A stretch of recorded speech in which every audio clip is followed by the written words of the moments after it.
Hey y'all, and welcome to our South Georgia garden. Well, Belinda, we're fixing to go out and do some irrigation in some beds where we've extended some planting areas. Right, and we know irrigation is really something important for us here in South Georgia in our sandy garden, sandy soil that's in most of our garden beds. So And that's true winter or summer, because even right now in the winter, we've gone about 2 weeks now without any rain, and there's no rain in the forecast for the next 2 weeks. Yes, and so on this mild winter day, it's a good time to check out your garden beds, the irrigation you may already have in place, or to add some irrigation if you haven't done that already. Yes. And before we begin in the garden, we're going to take a moment and show you the items that we use when we're doing our irrigation. Yes, so hopefully this will help you out as well. And Mark, we really came up with this system because in the beginning we were dragging hoses and watering our plants in the beds, each plant individually, watering by hand. Then that wasn't being efficient use of our time. So we started setting up sprinklers in the bed. We'd drag the hose and set up a sprinkler in the bed. But again, that wasn't being efficient use of the water because water would evaporate and it was wetting our plants. So that was going to set them up to maybe get diseases. So we wanted to come up with a way to use the hose that we would, yes, drag out to the bed because it was far from our house, but have a more efficient use of our time and efficient use of the water. Yes, and this is the way that works for us. Other people use other ways, but this works for us. Yes, so this is not a system of setting it up on a timer at your house and then it is automated. It's automated. Yeah, we still have to drag the hose to the bed, set it up, do our own timer. Usually we do it on our phone. We set a timer on our phone. We go do something else using our time wisely. When our timer goes off, we have to come back and physically turn off the hose, take away the water source, the water hose, put the water hose away. Right. So this replaces dragging a sprinkler or a water hose with a hand sprayer on it and hand watering each plant or putting up a sprinkler. It just replaces that type of a process. Right. So it's more efficient use of our time and efficient use of water. That's right. So we have our supplies out here that we're going to put in our wagon, and one of the really important things is a little toolbox that's dedicated for all the little pieces and parts that you're going to need when you're hooking in your irrigation lines. We have some extra irrigation line with our emitters there. We have some landscape staples that we're going to use to pin down our irrigation line. We have a small mallet or hammer that helps me to be able to get the landscape staples in hard or rocky soil. And then we have that special adapter that I like to use, that's a little brass adapter that one end hooks into your supply line in your irrigation system. The other end is where your hose will go. And what is really neat about it is this end will swivel or turn so that I can get my hose in securely and easily. When this adapter isn't being hooked to your garden hose, I put a male brass plug into that end so that no debris or trash can go into my irrigation line. While I am using the irrigation, I take out the adapter, insert my hose, secure my hose, but I put the little plug down in a garden pot that I keep nearby. So I think those are the parts we're going to carry with us. Okay, Belinda, we've run our 1/2-inch supply line, this black supply line that you see here. And I'm going to put a T in it here, add a short piece of supply line, and then I'm going to put a fitting on the end and be able to hook a garden hose directly into this. This is the process of adding a T connector onto a 1/2-inch supply line. just use these are my Felco pruners. Okay. They cut right through the supply line. Then I place the T connector on one side. I place it on the other side. And so this T connector is actually splicing or connecting one end of your supply line to the other end of your supply line. That is correct. But it's making an access point for your hose to be connected. Which will be here. Okay.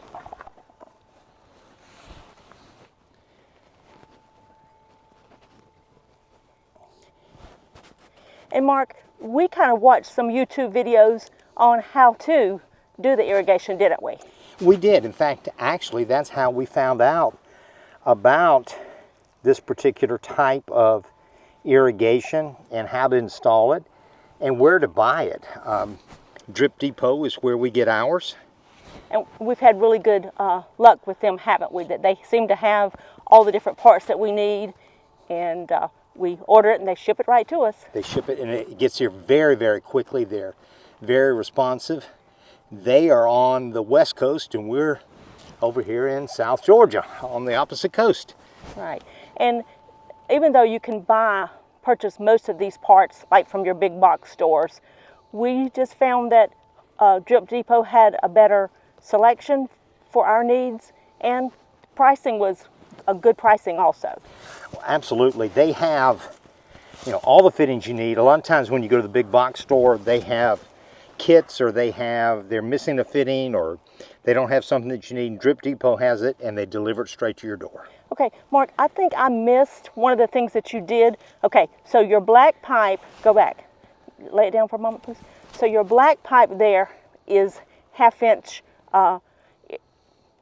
Supply line. And then we figured out something that we really needed to do to have our hose to go in, because the supply line, the cap that you put on at the end there. Yes, this one. Without that one. Before, we were just doing our hose directly into the supply line. What would you call that tip there? This is it's a fitting that you can screw on. It's a female fitting that'll screw onto a garden hose. Right, and so initially, that's the way we were doing it. But I found, for me, that was just being difficult to get my hose to connect well. It just wasn't efficient for me. So we found that using a hose end adapter that we purchased from the big box store goes into that, and it has a swivel on the end. It also has a toggle on it that you can turn it off and on. Yes, and that yeah. And that really helps. Right. And then one other sort of, I guess I'm going to call it trick that I learned was, and I'm going to let you, after you get it secured back on there, was this little brass cap at the end. What did you call that? At the very end here, this little brass cap, what's that? That's a plug. Okay, will you undo that plug and show us what? So in order to hook the hose in, you take the little plug out and you hook your hose onto the end. So now that we have the irrigation set up in the bed, I'm going to bring my hose, my water source, to the irrigation line. And as we demonstrated earlier, I found that having this little male plug in the end of my adapter was good to keep debris and trash from going into my irrigation line. Also, it has a toggle here that I keep turned off when I've finished irrigation to also keep debris from going into my supply line. And another little trick that I found is I just keep some kind of little garden pot near my irrigation, and I put the little male adapter in that pot while I'm not using it so it doesn't get lost. Okay, so it's ready to be hooked up to my water line. And as I said, hooked up to my hose. As I said, since this end will twist, it makes it a lot easier for me to secure my water, my hose, as it's going in.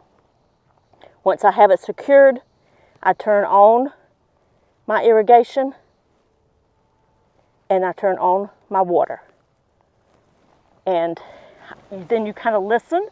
You can hear the air coming out of the water line so that you know the water is flowing in. And then we found that it's kind of good just to sort of walk a little bit the perimeter of your bed and listen to make sure that you don't have any problems, that there's no that none of your lines have come loose, or that you're not having any problems. So we just kind of walk the perimeter a minute or two to make sure everything is going well.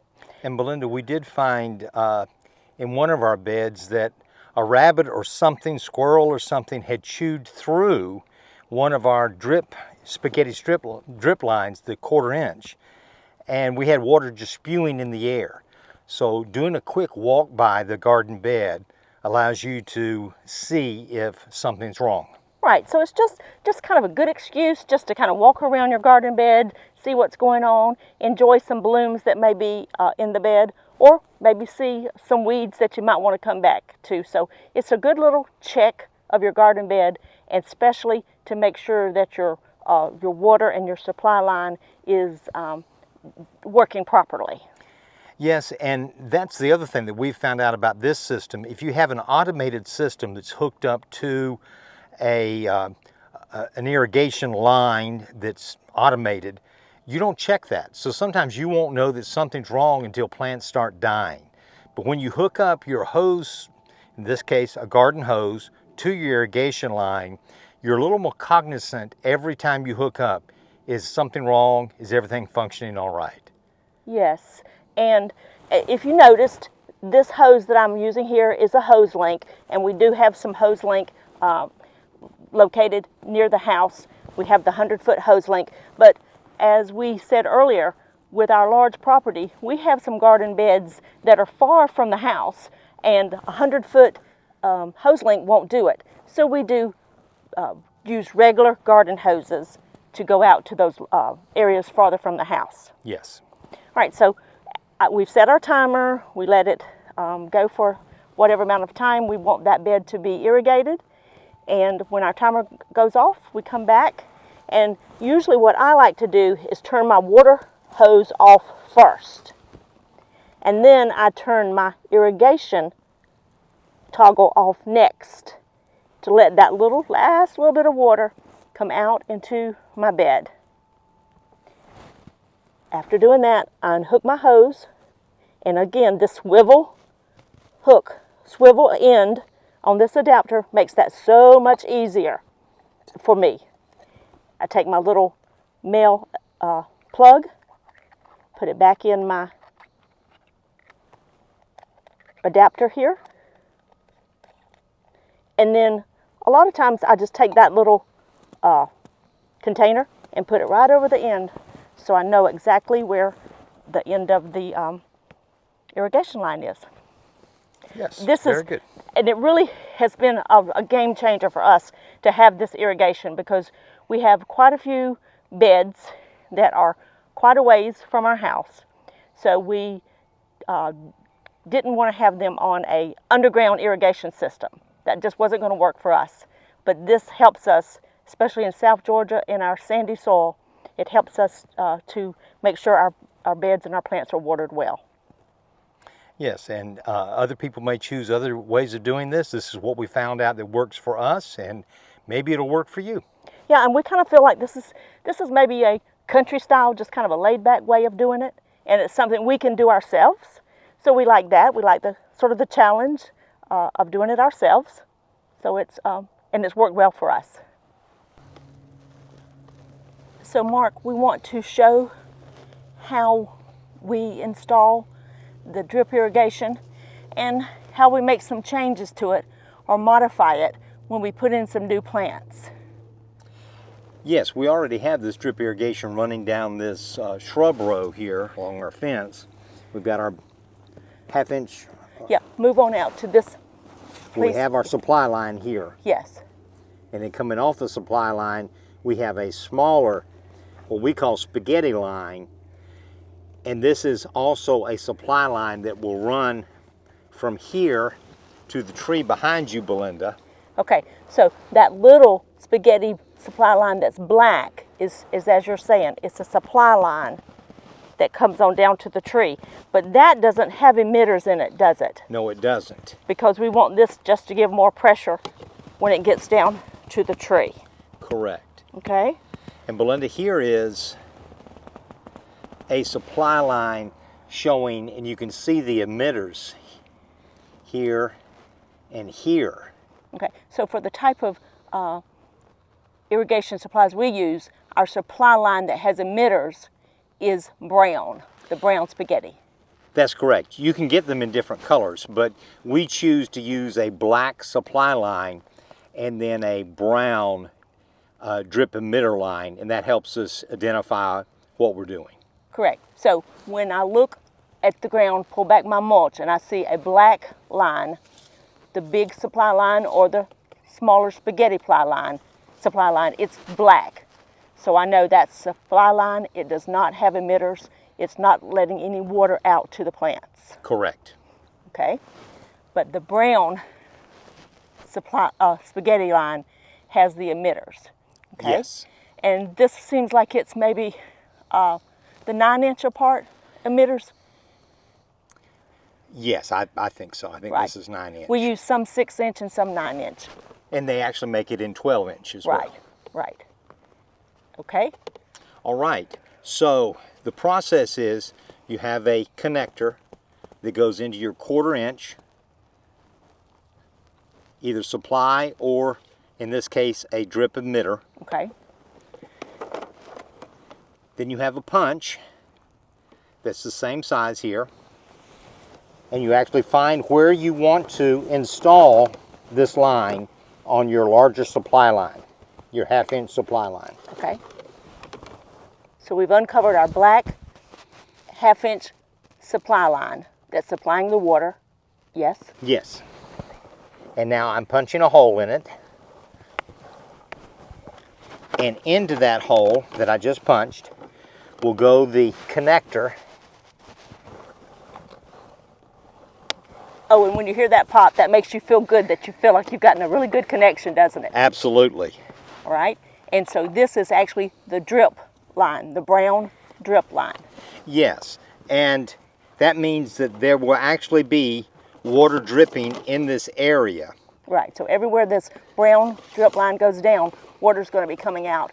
And it's okay for us that it's kind of out in our bed, not just against the plant, because in South Georgia, our ground is so dry that we like to put some moisture out around the plants, not just up on the at the plant ball, because we want those roots to go out and search for water out beyond the plant.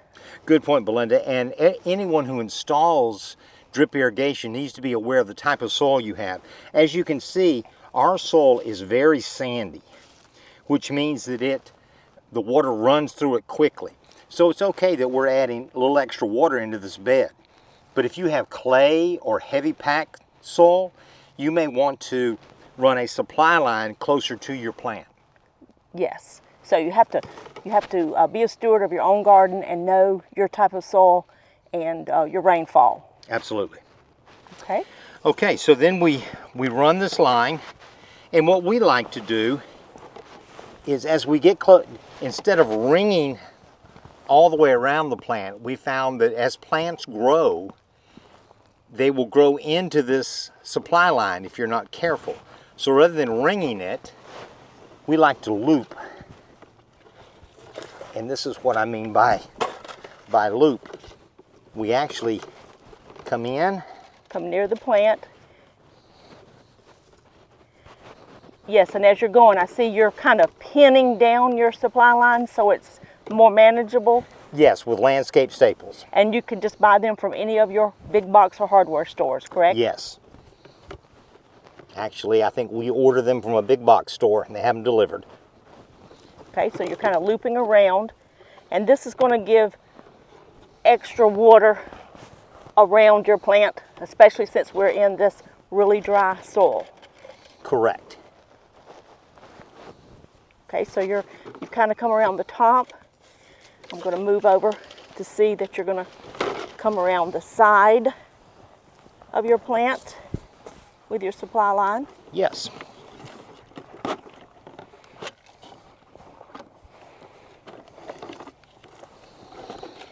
And right now we're just laying it on the top of the mulch because we had already mulched these plants in earlier because they've just been planted recently. But typically we like to do it before our mulch is down. Makes it a little easier.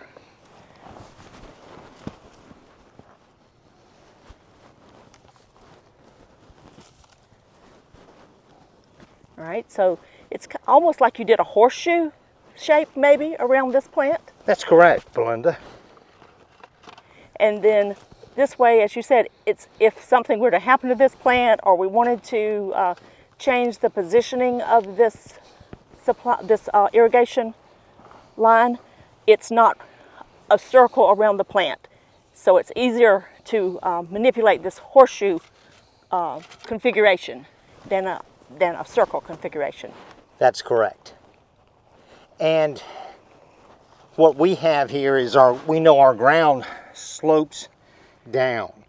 So the high side of this ground is, we're placing this drip irrigation on the high side so that the water will run or percolate down. So we're letting gravity help us out. Absolutely. If you can find any friends in the garden, use them. Gravity is our friend here. All right, now I see you've moved on down from that azalea and you're coming down to our nandina plant. That's correct. That we recently planted. And I think this is a firepower nandina. Firepower nandina. It sure has a pretty color today. That's that winter color that it puts on, that fiery red, which is why it's called firepower. And I noticed you're just kind of loosely getting your drip irrigation down, and we can go back and secure it, and then we'll put a little more, we'll put some mulch back on top of it. That is correct. So it looks like you've gotten to the end of your plant. And so now what are you going to do to keep that water just from coming out the end there? Well, glad you asked. I'm going to use what is called a plug. Sort of like an end cap? An end cap. I believe they actually call them goof plugs. Okay. And if you make a mistake in a... When you're working with this, if you make a mistake? If you make a mistake in a 1/2-inch supply line, you can use this to plug the hole.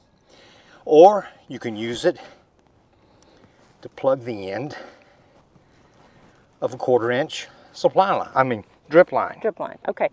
So we've come off the main 1/2-inch supply line with a drip emitter line that we call a spaghetti line. Correct. We've come around 2 plants, sort of weaving it in and out, in and out. And when you got to the end of your line, you put the goof plug or end cap in it. Correct. Pinning it down as we go with landscape staples. Now, there are places where you can tuck this line underneath the mulch, and in fact you should, so that it is lightly covered with mulch, and that way it keeps the water from evaporating as quickly. Right, and we're going to do that. We're going to go back and look at the line, and we'll tuck some mulch on the top of it to keep the water from evaporating up top. Yes. And I noticed as you were doing this, as you said, this ground is quite dry. So even though it's winter and we have these plants out here, they are still going to need some irrigation because sometimes we don't get rain for 14 to 20 days. That's true. Even in the winter. Even in the winter. And unlike our neighbors to the north, we don't get a snow cap that actually insulates and provides water as it melts. And we get a lot of days that the temperatures can be in the mid-70s during the day. So Belinda, we've got this drip line run from the black supply line. Right, it was up here close to the shrubs, so we uncovered it. Yes, we did. The black supply line, and now we have our drip irrigation line running. And I'm just checking it to make sure where it's located. I'm gonna go ahead and pin it down a little bit here. Checking it, looks like it's kind of a horseshoe in and out around this azalea. Coming on down. In between the two plants, as we said, it's okay because we want some moisture to be in the bed, not just on the plants in this situation. And we've ended with our last plant where you looped around and put your plug in here. Yes. So now we've got these two plants with some irrigation. We'll come back and lightly cover this drip line with some mulch, just very lightly. Don't bury it deep. And so now we know that this one drip line, spaghetti brown drip line, is coming to these two plants. Yes.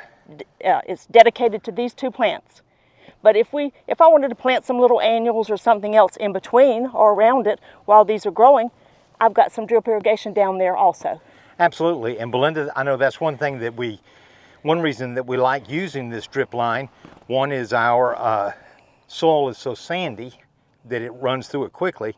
But then also we've added extra moisture. So if you wanted to come in and tuck in some annuals or any type of seeds or something, you can do that and the soil will be moist and they'll get watered. Right. And we also know that kind of the more things we have planted to cover our ground is less weeds and sort of shades and keeps the ground cool for us. Well, it was really good to get that irrigation completed in our beds today, wasn't it, Mark? It sure was, and this is a good time. Of course, any time is a good time to put out irrigation, but in the cooler weather, at least you can get around the dormant plants and put that irrigation down.